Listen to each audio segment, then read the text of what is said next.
Yo, what's good, YouTube? I'm looking kind of rough. Hold on.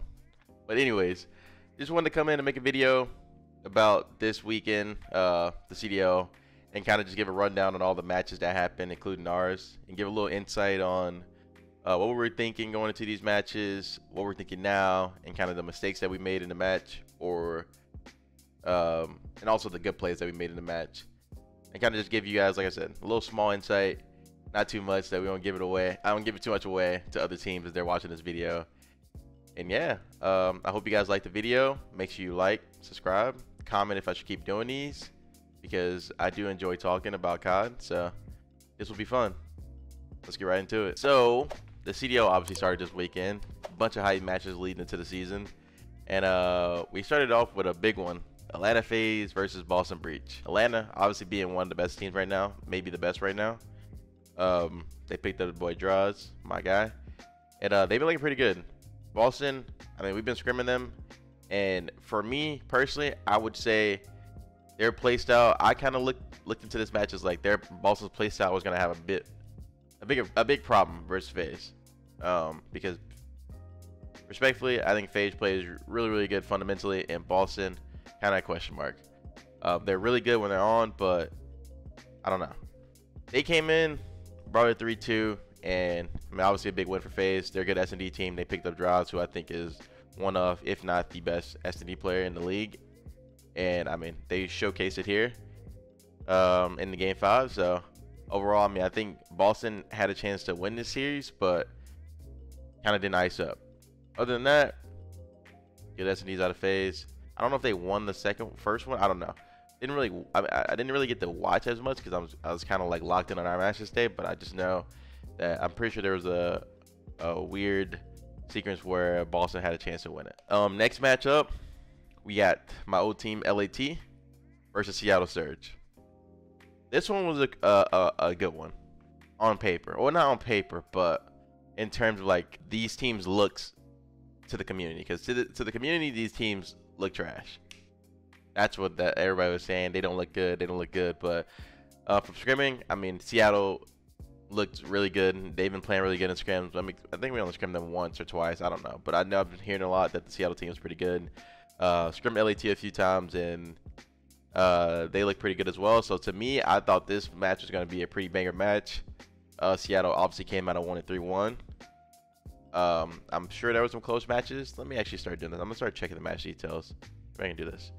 Yeah, so we had 250, 235 first map. That's a pretty close one. 6-2 terminal, 3-0 invasion for LAT, and 250, 221. So the respawns, except for, I mean, the hard points were pretty close. Everything else, not really close from both sides. So overall, don't think this was a bad series out of LAT. I just think that obviously you got to come out and ice up on these hard points. I mean, that's pretty much it. I didn't get to watch it in depth, so I won't really know exactly the plays that were happening on the map, bad or good, but I also don't want to be trying to help teams. So I'll just say that from this screen perspective, it looks like they just need to ice up in the hard point and one of the hard points, and they could have took this to game 5. Next matchup, you have us versus New York. For this match, I would say I was super confident going into it, just because we've been looking really good in scrims. And we had some really good maps for us. I'll say that. First map, I feel like first map was kind of the map that was like I would say like a first match jitters flaw for us. I'm not gonna say that we should have won it, but I will say that we should have made it closer than it was, because of the fact that I'm pretty sure we had like the rotation to every hill, almost every hill at least on this map, and we kind of just got broken instantly. Something that doesn't normally happen to us in scrims. And so to me, we obviously went over the mistakes after the match. Kind of talked a bit about like our comms in this map, and just kind of just brought up the question: was it like, did it feel like a first map of the CDL type thing, or what were we thinking? Was anybody feeling uncomfortable? And now it's kind of this whole series was like, for us, I mean, S&D plays so much differently in CDL matches than they do in scrims, and like to kind of explain that, it's like when you're playing against a team in a match in the next weekend, you don't scrim them for the week, or maybe the 2 weeks leading up to that. So like you don't get S&D practice versus these teams to like prepare for what they do, and the teams that you do scrim may not do anything that, let's say we're playing New York, any team that we scrim that's not New York may not do what New York does in their S&D. So like it's kind of hard to prepare for them for the first ever time you play them on these maps, just because, like I said, they might do routes or take timings that no other team does, and that's what the high rise kind of felt like, because it kind of felt like on high rise we were kind of just getting caught off guard a lot on a lot of the stuff that we didn't know or we didn't have down because other teams didn't do it versus us. So I'd say that, I mean, it was around 11. We could have definitely won it, but overall, I mean, we're just in a learning process for S&D. Control, we won 3-1. Pretty close control. I feel like we had a few situations where we could have not had this be as close as it was if somebody took a certain route or communicated one or two things, but we obviously talked about those things, and we're obviously gonna like try to fix up on those things. But yeah, New York's the type of team that, like, if you do give them those timings, they will hurt you for it. Anyways, terminal hard point.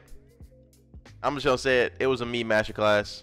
The team set me up really good on this map, and all I had to do was pretty much get a kill, and that's what I did this whole map. I think I went like 30 and 17, and Brandon had like 3 minutes. So I think this map overall was a good map out of us. It looks close on the scoreboard because it's terminal, and terminal is one of those maps that is just like, it feels like just full 60 to full 60 to full 60 to full 60 over and over, and the only hill that's kind of like contested is P1. And then we go into game 5 terminal. We obviously know about this one. This one was kind of like a discipline check out of us. We had the chance to win this map. We had 2 rounds where we obviously threw away. A few of them kind of miscommunications. Like the 5-4 round or the 10 round, like I was calling out Sib one shot for Pred or AG, and AG chowed, and he didn't see Sib, but he shot Caesar and ended up dying to Sib. So it's kind of one of those things, and it's a really small thing, because I feel like on my LAT team we had a really bad case of like not winning our man advantages, and this day obviously showcased that for us as well. So it's one of those things we definitely want to fix up on, because we're losing these S&Ds round 11, and if we can like win a few more rounds that we should be guaranteed with these man advantages, I feel like we'll be in a really good spot as a team. Obviously in that case you can tell AG like, yo, you shouldn't chow, but like with how I guess it was on me because of how frantic my comm was, like one shot, because Dante was standing in the open for me, and if he just strafed and looked at the pillar or looked down towards Sib, he probably would have just killed Sib and like not died. And then also I strafed off the Eskies and fell off the Eskies, so I couldn't help him, which was kind of like I said, a miscomm out of me, and whatnot. But overall, I don't think it was a bad showing out of us. I think New York's a really good team. So if we just win one of those S&Ds, the series goes our way, and we're 2-0, and it is what it is. Nobody really talks about it. But it's good to lose a match like this early, so it showcases us that, or shows us that, like, these small mistakes can't happen, and we're gonna lose to good teams if they do happen. So like I said, overall for me at least, I thought we played good, especially maps 3 through 5. We just needed to be a little bit more disciplined. That's it. Next match is coming up. We had Miami versus Carolina. I didn't get to really watch this one, but I guess you can just say vamos, because it looks like Miami kind of ran away with this one. Doesn't look too good. Oh no, I remember this. I'm pretty sure Carolina absolutely throw first map. That's all I remember. I remember Carolina absolutely threw first map, and then Heretics is a really good control high rise team. He's getting a lot on that map, and yeah, they just kind of ran away with the series after the choke first map. So that's all I can say about that series. Good match by Heretics. They're definitely gonna catch a lot of teams off guard with their play styles, I would say. So definitely teams need to lock it in when they're playing them. Next matchup was Vegas versus Minnesota. I'm pretty sure this was a attach versus old team revenge match type thing. Cheese. So I don't think it was a way Minnesota was beating them, right? That's just how that works in the CDL. Look at the scoreline though. S&D is clinical out of Vegas. I mean, Minnesota looked like the worst S&D team in the league this day, and then they played us and beat us. So I can't really say that. They just looked like it on this day. This day they looked like they couldn't win around. I mean, I'm not roasting them. I'm just saying like that. That's just what it looked like. So, to me, like I said, looking at this, it looks somewhat close in the respawns. I mean, if Minnesota just makes it close in one of these SDs, I feel like the series can go differently because like COD's so momentum based that you get 6. Like I think they were down 5-0 in the invasion, and they just lose 6-1, and it's just like they win first map type thing, and then they just get slammed in SD. And so it's kind of like the momentum just instantly even, or even maybe in Vegas's favor because they win the map. Obviously, you can't compare hardpoint SD, but they win the map more dominantly. So. Minnesota obviously bounced back into control, 1-3-2, and then kind of lost the sub base, and then the SD was just SD for them. But overall, like I said, probably was just an attached revenge match type thing, and I think attached been playing pretty well. So good match out of Vegas. Let's head to the next one. Next one was Toronto versus LAG. In my opinion, I really had no doubt that Toronto's gonna win this one. They're really good right now. So. Not a surprise that LAG wins the S&D. I don't think Toronto's a bad S&D team, but I think I think a team like LAG probably caught Toronto off guard, especially on a map like High Rise, where I think it's a really simple map to the point that like the strats aren't really like, how do you say this, unique, but ratty teams can catch you off guard with some really crazy angles and kind of pick you apart type thing. But the respawns look dominant out of Toronto. I mean, they don't look really close, so this just speaks to their respawn dominance right now. And like I said before, Toronto's a really good team, so I really expected this win out of them. I don't think 3-1's a bad win. Once again, I guess you can say the same thing for them. They just need to work up on their SD. Maybe it's the map pool, maybe it's High Rise, who knows. Next match, you got Seattle versus Boston Breach. So once again, Seattle, pretty good team. Boston, they're a pretty good team when they're on, and I just think Boston has a weird play style. I think both these teams have a weird play style, in my opinion.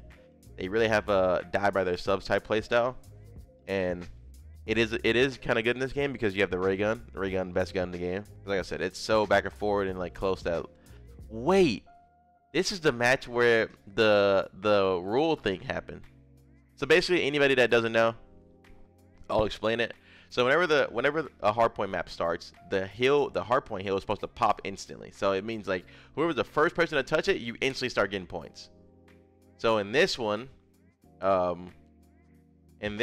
Seattle gets to the hill first, but there's a timer on it, so the hill doesn't pop for like a few seconds. It may not have been the deciding factor, but to me, I definitely think like it is something that plays into like the mental of this game. And having more points going into a certain hill actually makes the hills play out differently. That's just my opinion. I mean, I think that, but it is what it is. You know what I mean? Seattle still gets the job done. They win, quote unquote, 4-0. I think is what Alec tweeted out, which is pretty funny when people do that. But overall, good match out of Seattle. Like I said, they're a pretty good team. I think Boston right now is kind of just trying to find their footing, and I don't think they're a bad team at all. So I think you'll start seeing Boston start catching some dubs soon, because I think next week they play LAT, so they definitely need to lock it in. Also, to speak on Seattle, Ender's been playing really well. I want to give a shout out to Ender because he's obviously back after injury, and the guy's been shooting. So we played him next week. Can't really gas him up too much. He just needs to keep shooting next week.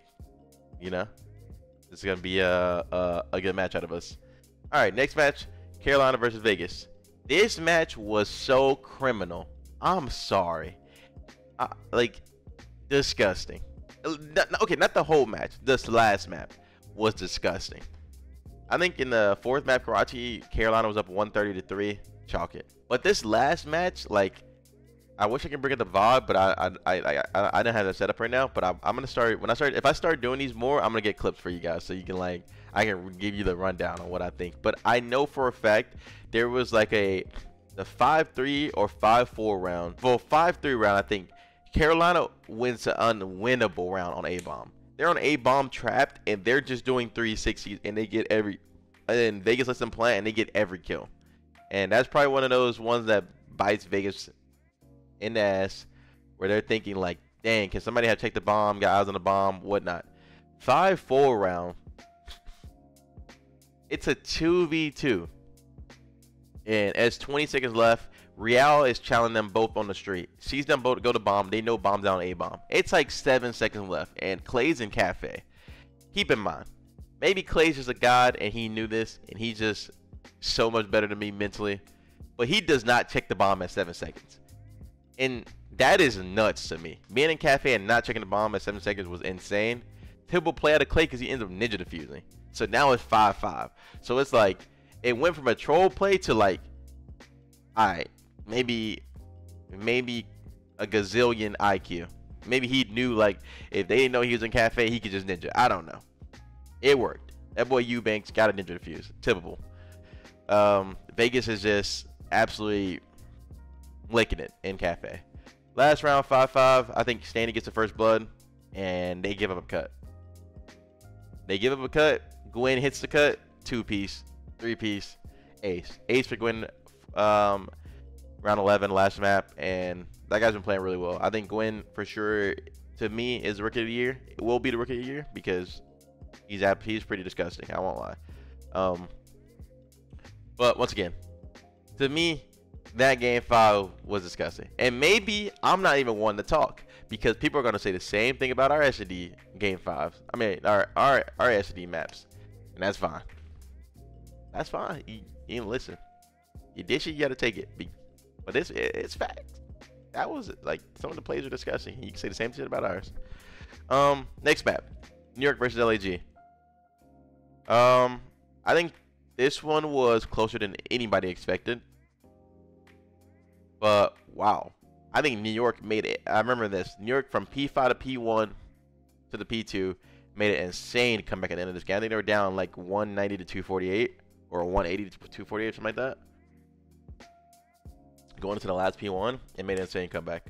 Overall, I don't want to speak too much on this match. Like I said, it's closer than they thought. So to me, that just shows like LAG does have some life and they can shoot back. They're in the league for a reason.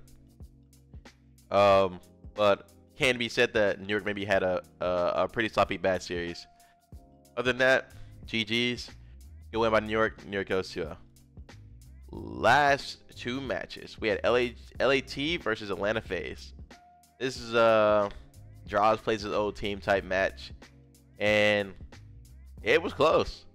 It looks really, really close. I don't know the plays that were happening, but this looks as close as it kind of can get. I mean, damn. I didn't get to watch this match because I was so locked into our match that I didn't really get to watch too much. I was skimming in like every now and then, but we were scrimming. But really close match. I mean, LAT obviously needs to get a dub on the board. They're 0-2 right now. I know from experience, Cap Shane and all the staff there is definitely not happy, but I know they know that they have a lot to learn, and they're gonna basically just build on this. Because to me, just looking at this was a really close series. Maybe 1 or 2 kills go their way, and they win this series. You know, so definitely not something that they're gonna sit there and like dwell on. But I know it's something they want to fix. So overall, not a bad series by LAT. Maybe a good series out of FaZe. GG's. Last match of the weekend was us versus Minnesota. Started at 7 p.m. Literally bedtime, but here we are. We're gaming. First map invasion hardpoint. Absolute masterclass out of us. We broke the P5, the unbreakable. Ant wins a big one. Brandon gets Stu, slams somebody, and I think right there is GG's. Once you lose the P5, all mental's gone, all mental's dropped, and you kind of just go next. You know. I get a crazy 3-piece on the last hill, P3, and we win that 250 to 148. Was such a weird map too because it's just funny. I think I had 2 minutes and 40 some seconds in the hill, and Ant's 9 and 15, and we win this by 100. So like if Ant's winning this and he's 9 and 15, and I think the whole league knows, or anybody that watches COD knows, that Ant's a really impactful player. That like. This map, he really didn't have to do anything, so I think that just speaks to like how we're playing the game right now, and overall, just if we're on and not really making mistakes, we can win as dominant as this. I mean, that's obviously our team on paper. We're super talented, but if the talent doesn't really work together, the talent won't win. So that's kind of just our mindset right now, just getting all of us on the same page. Simple as that. Pacing wise, tempo wise on the map, and kind of just knocking down on these, like I said, discipline plays where we're just being more disciplined in these small moments, and just knowing that we don't always have to use our talent and we can use some teamwork. You know, that's just always been my motive for Respawn's all my past teams. Karachi S&D. Once again, first time we ever played Karachi S&D in the league, and we obviously threw the round 11. Not through, but I think once again a miscom to AG. AG gets the first blood, and then he gets a one-shot call and tries to look for the guy, doesn't see the guy, dies, we lose. I don't remember many rounds from this, but it's definitely something we're gonna go over. And then we go into Karachi Control. We win at 3-2. Once again, I think it's a map that we need to kind of like we're good at. Obviously, we're good at all the respawns right now, but there's just a few moments, 1 or 2 moments in these, like I said, these key moments in these maps that if we just win this one gunfight, or we took this one route, that the other team doesn't come close to winning the map. And I kind of talked about it after the map in the match, like, yo, we should have did this. I'm not gonna like go over it right now because I don't want to like obviously give too much, but there was just a few key moments, and we kind of talked about it. Everybody agrees we're gonna fix it. Going to schedule hardpoint, we had a good time on this map, and we won at 250-193. I think my team absolutely slammed this map. I didn't really have to do anything but get heal, and I love that. If all I gotta do is get heal and kind of, you know, pop a piece or get a kill every now and then, I'm cheesing, you know. And for people that, I think I want to say something though too, because for people that like, we're kind of talking about what's our mindset when it comes to like hardpoint. There's really no mindset to it except that make sure you're just making the right plays, obviously. But like when it comes to the heal time thing, like Brandon had the most heal time our first match. I had the most heal time here. Ant might have the most heal time our next one. AZ might have the next one. Like there's no really big thing to it except that if you're by the hill, just get the hill, you know. So people that are looking into it like, yo, is Ken down the hill man? Is Brandon the hill man? Like, are the ARs in the hill? Like, obviously, in an ideal scenario, you want the ARs in the hill so the subs can roam and kind of make it hard for the other team. But you can basically say that on any hill. Like, maybe the AR needs to be in this hill, maybe the sub needs to be in this hill, like type thing. So it's just whoever's there, get in the hill.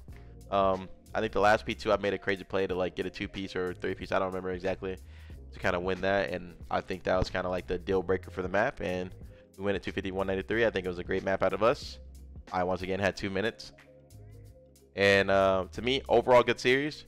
I think the biggest takeaway once again for us is just we need to ice up in S&D, and I wouldn't even say it's ice up. I just think we need to be a little bit more disciplined and maybe just slow the game down when we have man advantages, so we can like make sure that there's no miscommunications, things aren't rushed, and we're all on the same page. Like a lot of these timings is like we get a first blood and then there's another one shot and it's like that person is going, not really saying they're going, or like somebody saying they're not challenging with this person. Just small things, small minimal mistakes that we obviously knew was going to come in our first matches. And like I said before, it's S&D. It's practice for us, and it's once again like one of those things where we didn't play Minnesota in S&D, so we didn't really know what their strats were. You can kind of predict it, but you can predict wrong. GG's, but that was just the last match of the CDL weekend. Let me know what you guys thought of the matches. I thought there were some really good matches, and I think it was a great start to the season. I think it showcased a lot of all the matches and how the game actually plays when it's not 8s and it's actually, you know, people not trying to lose. Like I said, I just wanted to come on and kind of give my rundown, my insight on some of these matches and what I thought, and you know, kind of have some fun with it. But once again, just for our sake or for our team, I think the mistakes were kind of obvious. We need to be more disciplined on S&Ds, and I think that's something we're going to work on going forward. And like I said, the more reps we get, the better we get at the game mode. And I think that's kind of like our biggest thing right now is get as many S&D reps this week as we can leading up to our next match, because we're playing a pretty good S&D team. So we're just a good team in general. But yeah, that's going to be it for me. I hope you guys liked the video. Make sure you comment and subscribe. And stay tuned for more of these videos. Let me know in the comments if you guys actually want me to keep doing these. And I'll see you guys next week for our match for Seattle. Have a good one.